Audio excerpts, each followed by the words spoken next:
my name is Brian Sheezer from Trellis at the Heathman Hotel in Kirkland, Washington. Today we're going to talk a little bit about how to use shiitake mushrooms. Shiitakes are one of my favorite mushrooms because they have such a distinct flavor. And to start out with, the most important thing to remember is before you use your mushrooms, you have to clean them. So we're going to take a mushroom brush and we just go through really quick by holding the stem, and we're going to just brush the tops to make sure that there's no dirt or anything on those. You don't want to wash them because when you wash mushrooms and you put them into water, they'll absorb all that liquid.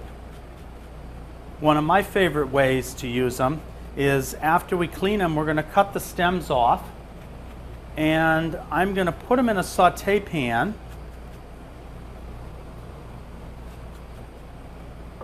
So we'll take our stems, and we want to cut the stems off because the stems on the shiitakes are tough.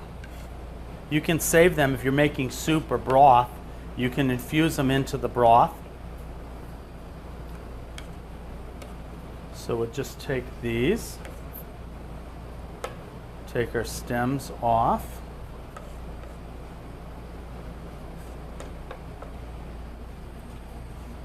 Going to put our shiitakes in a saute pan. Make sure we don't overlap them.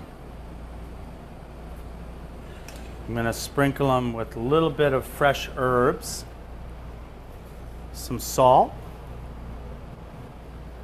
some pepper. For a little bit of a bite, I'm going to put just a touch of pepper flake. We're going to drizzle them with a little bit of olive oil.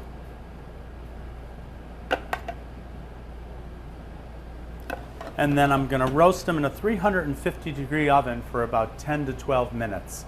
And that's how to use shiitake mushrooms.